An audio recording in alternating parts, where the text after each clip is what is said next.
En el capítulo 1, ¿En dónde estás?, comenzamos con la explosión, que nos describe el cómo una persona intenta generar sensaciones a través de sus sentidos, pero no lo consigue ya que estos sentidos los perdió en una explosión. Aparte de reconocer su pérdida de los sentidos, también nota que después de esta explosión, que es su último recuerdo, no puede sentir sus extremidades como lo son sus brazos o sus piernas, que intenta mover los dedos, que intenta levantarse, pero simplemente no puede. Uno de los puntos importantes de esta historia es el cómo lo dejaron vivo, porque todavía era un corazón que latía y una mente con pensamientos. Pero esta persona a lo largo de la lectura se pregunta qué caso tiene tener estos pensamientos si no tenía forma de expresarlos, pues no podía tener gestos faciales, no podía mover las manos como para escribirlo, no podía hablar. Entonces, todo lo que tenía que hacer era a través de sus recuerdos lograr percibir su entorno, como los olores, como los sabores o siquiera los sonidos. A partir de esta historia comenzamos con el tema de los sentidos, de cómo necesitamos nuestros sentidos para poder percibir lo que sucede a nuestro alrededor y el cómo los sentidos son irreemplazables. A través de estos conseguimos descubrir el mundo, pues gracias a los estímulos que nos llegan por todo lo que nos rodea, nos crea emociones, recuerdos, angustias, placeres, tristezas y alegrías. En la parte de neuronas receptoras se nos explica cómo cada sentido tiene su órgano correspondiente, por eso se les llama órganos de los sentidos, como es el ojo con la vista, el oído para la audición, la nariz para oler y el oído para escuchar. Todo esto se debe a que hay células particulares que son capaces de captar cada sensación, con elementos que son sensibles a distintos estímulos, como el ojo, que es sensible a la luz, el oído es sensible a la vibración que los sonidos producen, y también gracias a las células nerviosas, también llamadas neuronas, que reciben estímulos específicos según el sentido que se trate. Después se nos da una breve introducción a las neuronas receptoras y el cómo se encargan de recibir y reconocer los estímulos específicos para que esta información se dirija hacia el cerebro. También nos explica cómo tiene una prolongación distinta dependiendo del sentido del que provenga el estímulo. A partir de la página 32 se nos habla de la función de los reflejos, el cómo si nuestro cerebro dependiera de las mismas zonas con las que captamos y respondemos a los estímulos externos, tendríamos que poner atención a demasiadas cosas al mismo tiempo.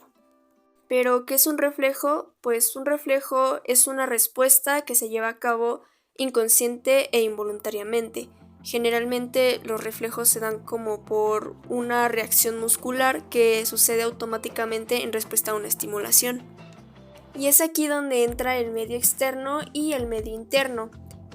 Da una explicación a los mecanismos de los músculos flexores y extensores y también el cómo estamos continuamente constituidos entre dos medios, que es el medio externo, que es el que conocemos a través de nuestros sentidos y de lo que nos rodea, y el medio interno, que está formado por la sangre, los órganos y demás líquidos, que transmiten información a la médula espinal y al cerebro.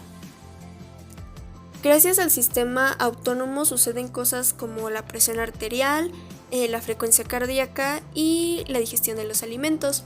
Que sea de manera automática nos evita dificultades y complicaciones como es el tener que secretar conscientemente la saliva en la boca, el jugo gástrico cada vez que comemos y sumándole el trabajo de masticar voluntariamente la comida, tomando en cuenta también el hacer digestión, por lo que nos beneficia y nos evita mayor trabajo como el hacerlo conscientemente varias acciones al mismo tiempo.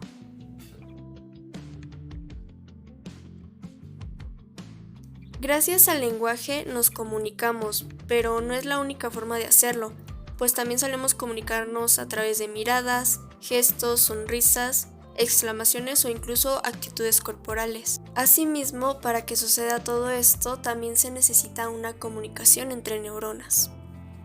En resumen, nos explica cómo los átomos simultáneamente ceden y reciben un electrón, y con el resultado de que dos electrones sean compartidos por los dos átomos es que quedan enlazados. Un ejemplo podría ser el caso del agua.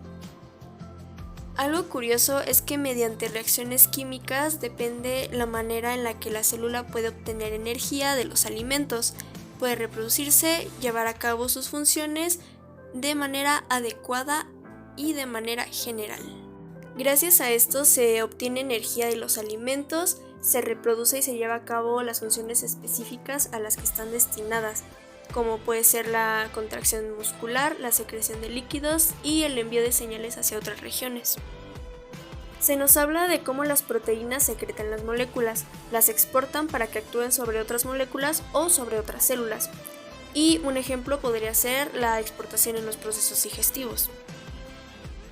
En esta parte nos explica cómo una hormona es una sustancia que es sintetizada por las células llamadas glándulas endocrinas, pero que no ejerce ninguna acción sobre la misma célula que la produce, sino que secreta hacia la sangre para que sea transportada a otras células.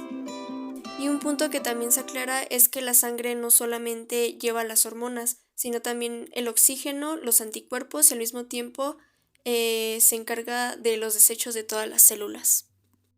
A partir de la página 86 se nos explica cómo las células nerviosas destacan por su función en los mecanismos de comunicación y el cómo han abandonado sus demás funciones para centrarse únicamente a comunicarse entre sí y con otras células que son parte del organismo. Por todo el proceso de la evolución, las neuronas se comenzaron a centralizar y a dejar de estar tan dispersas a lo largo y a lo ancho, convirtiéndose en un grupo con mayor masa compacta, más compleja y con funciones globales cada vez más elaboradas y sofisticadas. También gracias a la centralización de las células que se dedican a la comunicación hay mayor capacidad de almacenar información, sumándole un mayor nivel de conciencia al ser humano, también más capaz de reflexionar y manifestaciones de formación de carácter. Incluso esto benefició en el desarrollo de un mejor lenguaje a través de las palabras, los gestos y el lenguaje corporal, y con esto también comenzaron los grupos sociales humanos y las sociedades.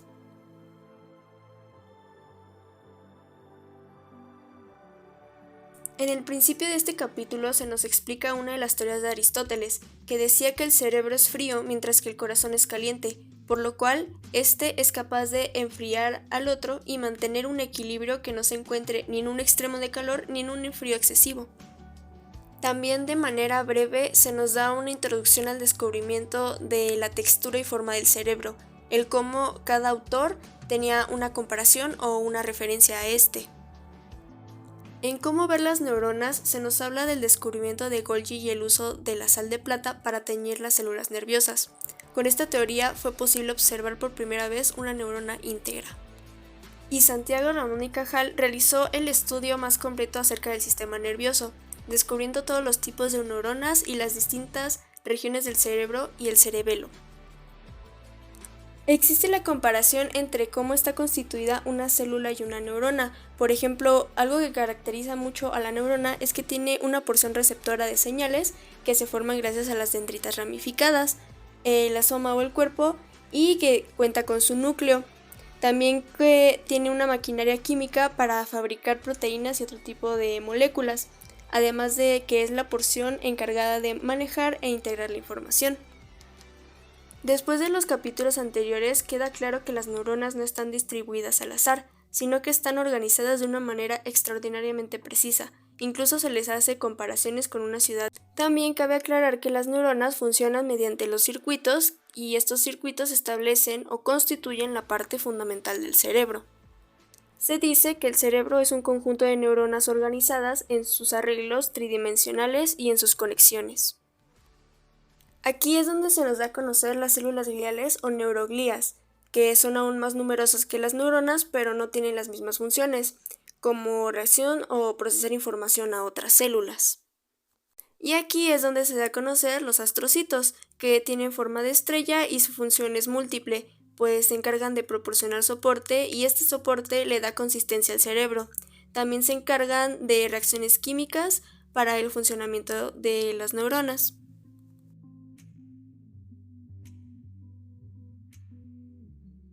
¿En qué lenguaje hablas? Comenzamos con el experimento del alemán Otto Loewi y el corazón de rana, que es donde se nos explica que mediante esta regulación autónoma no necesitamos pensar para ordenarle al corazón que acelere su frecuencia de latidos cuando los órganos requieren más sangre. Un ejemplo podría ser cuando corremos o tenemos alguna experiencia que nos produce enojo o un estado de alerta, pues la frecuencia de latidos del corazón aumenta por acción de la parte autónoma del cerebro a través de los axones de las neuronas. Otto Loewi, a través de un sueño, tuvo una idea para conseguir la respuesta de cómo es que el corazón seguía actuando, así que comenzó su nueva investigación. Es aquí donde descubrió que las sustancias químicas eran capaces de liberarse de los axones de las neuronas y actuar así sobre los demás órganos. Lo que sucede en la membrana es el mecanismo mediante el cual el receptor, en el momento de reconocer el transmisor, es capaz de excitar a toda la membrana de la neurona a la cual pertenece y para esto se dispare sus señales. Y en capítulos anteriores se daba el ejemplo de cuando el corazón acelera o disminuye su frecuencia cardíaca. Es aquí cuando se hace un acercamiento a lo que son las neuronas excitadoras e inhibitorias. Las neuronas excitadoras producen una despolarización o excitación a la neurona, mientras que las inhibitorias producen una hiperpolarización o una inhibición. Todo esto se libera durante la sinapsis.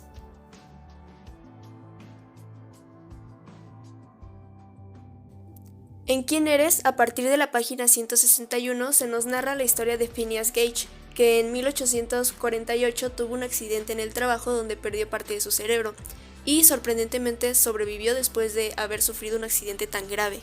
Estuvo incluso cerca de morir días después por una infección, pero se recuperó y meses después estaba listo para comenzar una nueva vida. Uno de los médicos que lo atendió dijo que se vio afectado el equilibrio entre sus facultades intelectuales, mientras que sus familiares y amigos dicen que se convirtió en una persona irreverente, agresiva, más vulgar e irrespetuosa, algo que no lo caracterizaba antes de su accidente. También lo describieron como alguien obstinado, impaciente y caprichoso, que dejaba sus propósitos y metas a medio terminar. Sus allegados decían que simplemente él ya no era Gage. La explicación que se le pudo dar al caso anterior es que el lóbulo del cerebro afectado era la región que determina la personalidad, por lo que al ser separado o destruido, su personalidad cambió radicalmente.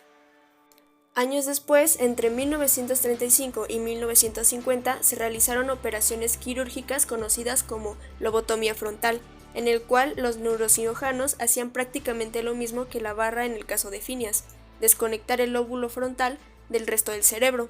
El objetivo de estas operaciones era cambiar la conducta de los pacientes agresivos o con alteraciones mentales. Independientemente de esta equivocada concepción de los padecimientos mentales y de la participación de los lóbulos frontales en ellos, el accidente de Phineas Gage dio a conocer el cómo algunas regiones del cerebro podrían estar relacionadas con ciertas funciones en particular. En capítulos anteriores se menciona acerca de cómo las drogas tienen distintos efectos en el cerebro y su química. En esta parte nos habla de una en específico que fue experimentada en monos, y lo que provocaba en ellos era similar a los efectos o síntomas del Parkinson en los humanos, por lo que descubrió cómo es que realmente surgía este y a qué área en específico del cerebro afectaba.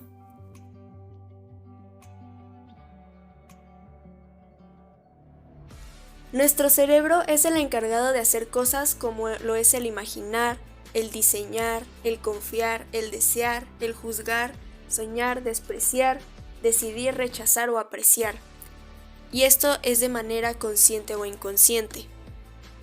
Pero lo que más se sabe es que tiene una complejidad el cerebro y es impresionante, nos permite crear, formar grupos humanos y todo gracias a circuitos neuronales.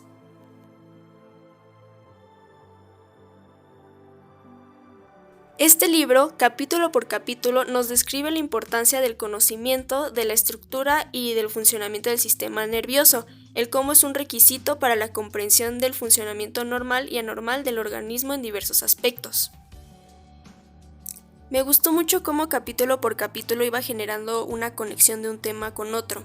También algo que me agradó es que me dio una explicación más extensa de temas que he visto en clase y me dejó claro unas cosas más que otras. También me confundí en partes, pero a la hora de hacer el resumen como que fue más fácil de comprender. como por ejemplo el tema de los neurotransmisores, las neuronas excitatorias e inhibitorias. Otro tema también de clase fue el del sistema nervioso y su importancia. También me gustó el cómo se habló acerca del aprendizaje y el cómo nuestros sentidos nos ayudan a percibir el mundo. Y ya para concluir me quedo con que este libro me enseñó acerca de las zonas del cerebro, de la importancia de las células de la mente y el cómo funcionamos día a día.